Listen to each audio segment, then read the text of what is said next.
देश में कोरोना के बढ़ते मामलों के बीच एक्सपर्ट्स की क्या कुछ राय है, ये जानने के लिए न्यूज़ वन इंडिया लगातार कोशिश कर रहा है कि कोरोना के तमाम पहलुओं और स्थिति पर अपने दर्शकों से जानकारी साझा करें। ऐसे कड़ी में हमारे संवाददाता गुलशन सैफी ने मेडिकल सुपरिटेंडेंट डॉक्टर धीरज मलिक से खास बातचीत की कि आखिर हम कैसे कोरोना से काबू पा सकते हैं और कैसे हम इस कर्फ्यू को प्रभावी बना सकते हैं, साथ ही संक्रमण की दर पर काबू पाने के आखिर उपाय क्या हैं। ऐसे तमाम सवालों के जवाब न्यूज़ वन इंडिया के संवाददाता ने सरोज सुपर स्पेशलिटी हॉस्पिटल के डॉक्टर धीरज मलिक, जो मेडिकल सुपरिटेंडेंट हैं, उनसे बातचीत की है।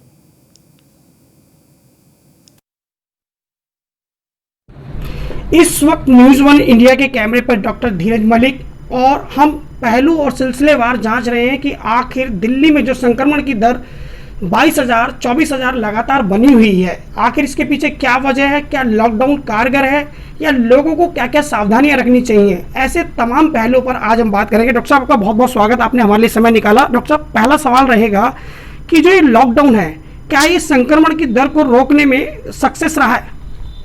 देखिए, ये जो लॉकडाउन है, जो ये पिछले एक हफ्ते से दिल्ली शहर में लगाया गया है, ये 1 या 2 हफ्ते पहले लगा देना चाहिए था, जब हमारे जो टेस्ट के दर थी 10 से 15 हज़ार के बीच में आई थी। अगर हम उस टाइम इस लॉकडाउन को लगा देते तो हम काफ़ी हद तक अपना जो संक्रमण का दर है उसको और कम कर सकते थे। बेसिकली लॉकडाउन का जो महत्व होता है वो ये होता है कि जो कोरोना के जो बेसिकली एथिक्स हैं, हम उसको फॉलो कर सकें।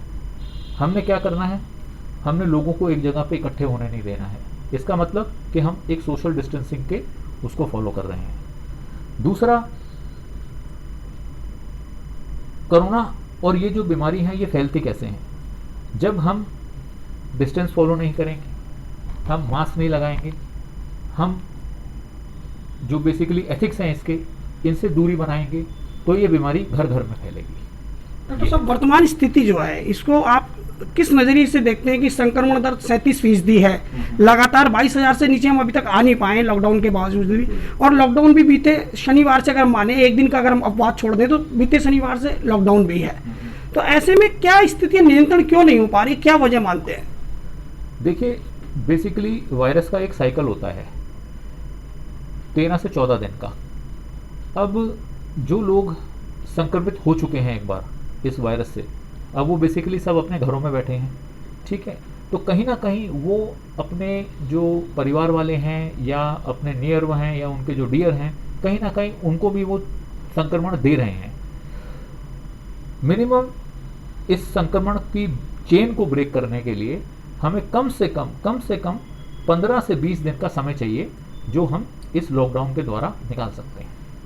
सर, इस वक्त जो लाइमलाइट है वो सभी अस्पतालों की और सब पूरे देश की नज़रें लगी हुई हैं, खबरें छन छन कर आ रही हैं अस्पतालों से। चूंकि आप इस प्रोफेशनल से जुड़े हुए हैं, आप क्या मानते हैं कि हमारा मेडिकल स्ट्रक्चर, जो हॉस्पिटल स्ट्रक्चर है, वो इतना काबिज है कि वो ऐसी स्थितियों से निपट सके? देखिए, ऐसा है, इंडिया में बेसिकली जो हेल्थ सेक्टर है और जो हेल्थ एस्टेब्लिशमेंट्स हैं, जो हॉस्पिटल्स हैं, आपको पता है वो बेसिकली सारे के सारे वर्ल्ड रेनाउंड तो हैं ही। इंडिया का हेल्थ को सबसे ऊपरी दर्जे पे माना जाता है। लेकिन आज की डेट में हो क्या रहा है कि हर आदमी जो इस रोग से संक्रमित है, वो सारे के सारे अस्पताल की तरफ जा रहे हैं। अस्पताल के अंदर सिर्फ उन्हीं लोगों को जाना चाहिए जो बेसिकली जिनमें कुछ सैचुरेशन थोड़ा कम आता है, या बुखार 4 से 5 का दिन आता है, या वो बुखार ठीक नहीं हो रहा है। उन लोगों के लिए अस्पताल है जिन्हें ऑक्सीजन की या वेंटिलेटर या आईसीयू केयर की रिक्वायरमेंट है। देखा यह गया है कि 80 से 90% लोग अपने घरों में अच्छे से ठीक हो सकते हैं।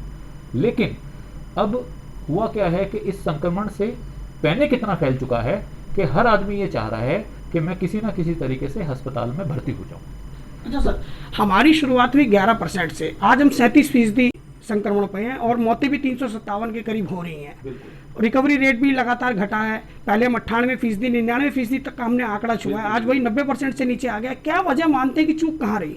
देखिए, चूक, जैसा मैंने आपको पहले कहा, चूक यही रही कि हमने बेसिकली इस बीमारी को बड़े हल्के में लिया। हमने ये सोच लिया कि ये बीमारी अब चली गई है। लोगों में तरह तरह की वो भ्रांति आती रही कि भाई अब इसकी वैक्सीन आ गई है, वो लगवाएंगे तो हो सकता है कि इससे ठीक हो जाएंगे। उसके बाद दूसरा, जैसे ही ये लॉकडाउन ख़त्म हुए, पहला दूसरी जो लहर थी कोरोना की वो ख़त्म हुई, उसके बाद लोगों में एक लापरवाही बहुत जागी, जिसके कारण उन्होंने अपना मास्क उतार दिया सबसे पहले तो। दूसरा, सोशल डिस्टेंसिंग बिल्कुल फॉलो नहीं करी। ये देखने में भी आ रहा था कई जगहों पे, तो ऐसा लगता था कि जैसे पूरा अंबार लोगों का चला आ रहा है। और बाकी हाथ धोने की जो वो है, वो तो मेरे ख्याल से शायद लोग भूल ही गए थे इस टाइम दौरान करने के लिए। अगर ये सारी चीज़ें हम फॉलो करते तो शायद हम इस स्थिति में आज नहीं होते जिसमें आज हम हैं।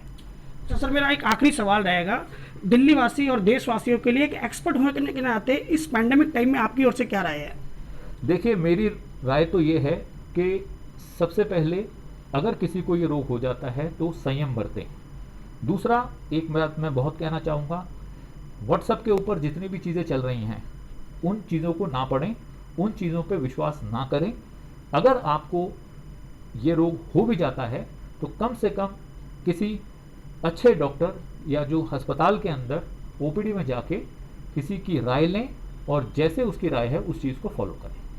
बहुत बहुत धन्यवाद सर। तो ये थे हमारे साथ डॉक्टर धीरज मलिक, जिनका साफ तौर पर कहना था कि लापरवाही का ये आज नतीजा है कि हम लोग संक्रमण की दर को 37% तक ले जा चुके हैं। लिहाजा अब लोगों से गुजारिश है कि आगे के लिए सावधानी रखें और डॉक्टर की सलाह में ही कोई अपना इलाज शुरू करें। सोशल मीडिया पर उड़ रही अफवाहों से दूर रहें और बिल्कुल संयम से काम लें। मानसिक परेशानी लेने की कोई फिलहाल आवश्यकता नहीं। मैं गुलशन सैफी, न्यूज़ 1 इंडिया, दिल्ली। उत्तर प्रदेश में कोरोना संक्रमण की चेन को तोड़ने के लिए 59 घंटे का कर्फ्यू लगाया गया है। दावा था कि लॉकडाउन से कोरोना के मामलों में कमी नजर आएगी। इस बारे में नोएडा के सीएमओ ने क्या कुछ कहा, आपको सुनवाते हैं। देखिए, अगर वीकेंड पे या कहीं कोई कर्फ्यू लगेगा तो नेचुरल बात है कुछ फ़ायदा तो होगा ही। अब क्या इसमें हो रहा है ये अभी डाटा हम पे नहीं आया, जब आएगा तो हम आपको प्रोवाइड करा देंगे। अगर ग्राउंड पर देखा जाए, क्योंकि आप भी जा रहे हैं, आपकी टीम जा रही है, क्या कुछ असर देखने को मिल रहा है इसका? असर तो देखिए, जब सरकार कर रही है तो सरकार कोई गलत तो करेगी नहीं। सरकार तो अच्छे के लिए, भले के लिए करेगी, सब लोगों का भला चाहेगी और ये कर भी रही है। उत्तर प्रदेश सरकार और केंद्रीय सरकार करेगी तो अच्छा ही करेगी। हम लोग तो सरकार के ही मुलाजिम हैं और अच्छा ही देखने को मिलेगा। सर, कोविड के जो मरीज हैं उनको बेड नहीं मिल पा रहे, इंजेक्शन नहीं मिल पा रहे हैं। हमारे यहाँ बेड की कोई कमी नहीं है। कुछ बीच में दिन में ऑक्सीजन कुछ कम थी, अब वो भी धीरे धीरे पूर्ति होती जा रही है और हमारे यहाँ बेड प्रचुर मात्रा में अवेलेबल है। 59 घंटे के वीकेंड कर्फ्यू के बाद जो असर ग्राउंड पर देखने को मिल रहा है, जो गाड़ियां हैं वो कहीं ना कहीं कम संख्या में तो हैं, लेकिन जिस तरीके से देखा जा रहा है कि आम जनता उसका पालन करती हुई नजर आ रही है। आप देखिए, हम इस वक्त जो है जो यहाँ पर बोटेनिकल गार्डन चौराहे पर हैं और आप देखिए जिस तरीके से जो गाड़ी है वो यहाँ पर आवन गमन पूरी तरह से जिस तरीके से चलना चाहिए उस तरीके से चल रहा है, लेकिन कम संख्या में गाड़ियाँ इस वक्त यहाँ पर चल रही हैं और कहीं ना कहीं जो लोग हैं उसका पालन करते हुए भी नजर आ रहे हैं। यातायात को लेकर भी पूरी तरह से लोग पालन कर रहे हैं और जिसको देखते हुए कहीं ना कहीं जो लगातार वीकेंड कर्फ्यू लगाया गया सरकार द्वारा उसका असर देखने को मिल रहा है। वीडियो जर्नलिस्ट ताहिर के साथ इंसान सलमान, न्यूज़ 1 इंडिया।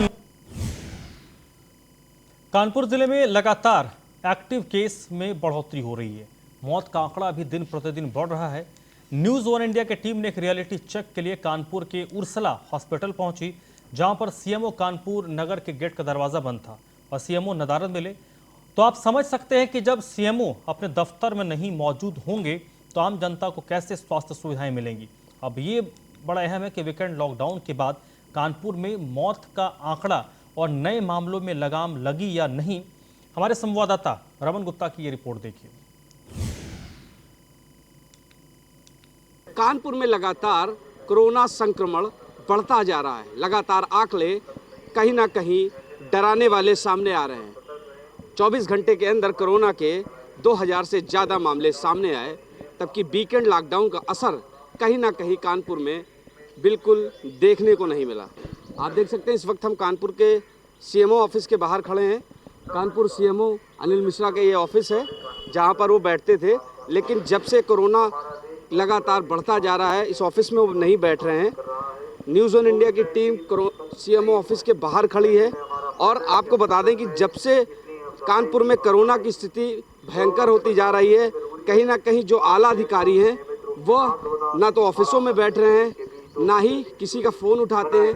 इस वक्त हम आपको लेके चलेंगे, न्यूज़ वन इंडिया की टीम इस वक्त सीएमओ ऑफिस के बाहर खड़ी हुई है।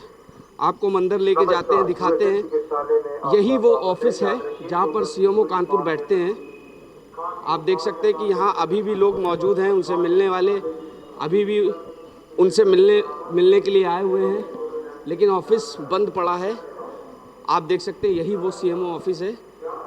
अनिल मिश्रा जो सीएमओ हैं कानपुर के, लगातार कानपुर में कोरोना संक्रमण तेज़ी से बढ़ता जा रहा है। सूबे के मुख्यमंत्री योगी आदित्यनाथ ने कोरोना संक्रमण को तेज़ी से बढ़ते हुए देख वीकेंड लॉकडाउन भी लगाया था, लेकिन वीकेंड लॉकडाउन का असर कानपुर में देखने को नहीं मिला। आइए हम सीएमओ अनिल मिश्रा को एक बार फ़ोन लगाते हैं, देखते हैं कि वो जवाब देते हैं हमारी कॉल्स का कि नहीं देते हैं। देखिए ये सीएमओ अनिल मिश्रा का फ़ोन न्यूज़ वन इंडिया की टीम लगा रही है।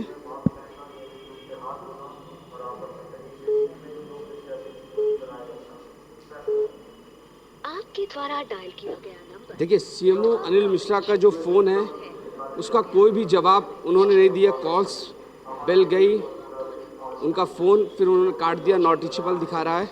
आप देख रहे हैं सीएमओ का फ़ोन है। लगातार जो लोग दर दर भटक रहे हैं, मौतों का आंकड़ा कहीं ना कहीं बढ़ता जा रहा है। लगातार कानपुर में कोरोना की स्थिति इतनी भयावह हो गई है कि लगातार जो मौतों का आंकड़ा है वो भी कहीं ना कहीं बढ़ता जा रहा है, लेकिन कागज़ों पर ही सिर्फ मौतों के आंकड़े दिखाए जा रहे हैं, बल्कि हकीकत घाटों पर कुछ और दिखाई दे रही है। कानपुर का सीएमओ ऑफिस एक बार आपको फिर दिखाते हैं। ये वो सीएमओ का ऑफिस है अनिल मिश्रा का, जहां वो बैठते थे, लेकिन जब से कोरोना संक्रमण की चेन तेज़ी से बढ़ती जा रही है, वो ना तो ऑफिसों में बैठते हैं, ना ही किसी से मिलते हैं, ना ही किसी का जवाब देते हैं। न्यूज़ वन इंडिया की टीम ने जब उनको कॉल्स मिलाई, बात करने की कोशिश की, आंकड़े जानने की कोशिश की, तब भी उनका फ़ोन नहीं उठा, जिससे साफ है कि लगातार जो सीएम का आदेश है कि अधिकारियों को फ़ोन उठाना आवश्यक है, लेकिन अधिकारी इतने बेलगाम हैं, ना तो सीएम का आदेश मान रहे हैं, ना ही सरकार का। कानपुर से Raman Gupta, news one India. चलिए आपको हम एक ग्राफिक्स के जरिए बताते हैं कि लॉकडाउन के दौरान क्या स्थिति रही। 23 अप्रैल यानी शुक्रवार को उत्तर प्रदेश में 37,238 केस आए, वहीं 199 लोगों की मौत हुई है। वहीं 24 अप्रैल के दिन यानी शनिवार के दिन जो आंकड़ा है वो बढ़कर 38,055 हो गया और मृतकों के आंकड़े में बढ़ोतरी हुई है। 223 लोगों की जान गई। वहीं 25 अप्रैल को 23 और 24 अप्रैल की अपेक्षा जो आंकड़ा है वो काफ़ी कम रहा है। ये देखिए 25 अप्रैल को जो संक्रमित हैं उनके आंकड़े में कमी आई है, 35,000 के करीब ये आंकड़ा है और मृतकों की संख्या भी घट गई। ये देखिए लखनऊ में 5,682 केस थे और प्रयागराज में 1,954 केस आए हैं। 22 अप्रैल की ये स्थिति है। वाराणसी, गाजियाबाद, गौतम बुद्ध नगर की 23 अप्रैल के दिन।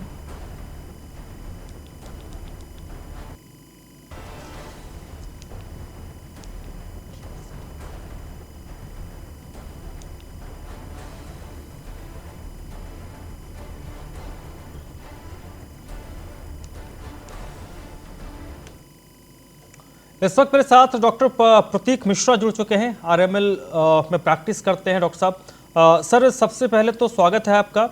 डॉक्टर साहब मैं आपसे ये समझना चाहूँगा कि ये जो लॉकडाउन, नाइट कर्फ्यू हो, लॉकडाउन, वीकेंड लॉकडाउन हो, क्या इससे कोई इफेक्ट पड़ता है? क्योंकि बड़े लोग सवाल पूछते हैं कि रात को तो ऐसे भी सब घर में रहते हैं, इससे क्या इम्पैक्ट पड़ने वाला है? मैं ये कहना चाहूंगा कि नाइट कर्फ्यू का इतना, लॉकडाउन का कोई इतना इफेक्ट नहीं है, पर कुछ हद तक है। कुछ हद तक कह सकते हैं कि इफेक्ट है, पर इतना नहीं है, क्योंकि लॉकडाउन सही से पूर्णतः मायने में सुबह से करना चाहिए। चीजों को बंद कर देना चाहिए, क्योंकि ज्यादातर जो ट्रांसपोर्टेशन होता है या फिर चीजें होती हैं वो सुबह ही होती है, रात में कोई आदमी नहीं निकलता। तो मेरे हिसाब से रात के लॉकडाउन का इतना कुछ मतलब नहीं। मेन जो होना चाहिए, सुबह यदि कर दिया जाएगा तो लोगों को शिफ्ट में छुट्टियां देनी चाहिए, कुछ लोगों के बैंक जैसे कुछ टाइम शुरू करने चाहिए, कोई किसी काम पे जाए तो उसको अल्टरनेट डे पे चीजें कर देनी चाहिए। नाइट कर्फ्यू का मेरे हिसाब से कोई मायने नहीं। अगर देखा जाए। ये सर वीकेंड लॉकडाउन का कितना फायदा होता है, क्योंकि जैसे दिल्ली में तो 6 दिन का लॉकडाउन है, उत्तर प्रदेश में 2 दिन का वीकेंड लॉकडाउन हुआ, सैटरडे संडे, यानी कि फ्राइडे को नाइट कर्फ्यू और उसके बाद फिर सैटरडे को लॉकडाउन, फिर लॉकडाउन संडे को और मंडे को सुबह 7 बजे खुलता है। तो ये जो 48 घंटे से ज्यादा का वक्त है, इससे क्या कोई फायदा होता है? हाँ, इससे एक फायदा ये हो सकता है, जैसे सैटरडे के टाइम में आदमी फ्री रहता है, सैटरडे संडे, तो वो घूमने के लिए बाहर निकलता है। तो अगर ये लॉकडाउन हम लोग कर देते तो इससे फायदा ये होता है कि बहुत भारी भीड़ जो है, जो एक जगह जुटनी चाहिए, पार्कों में जुट जाती है, सिनेमाघरों में जुट जाती है या किसी मॉल में जुट जाती है, तो इसमें बहुत कम हो जाता है। इससे ट्रांसफर के चांसेस। डॉक्टर साहब आप मेरे साथ बने रहिएगा।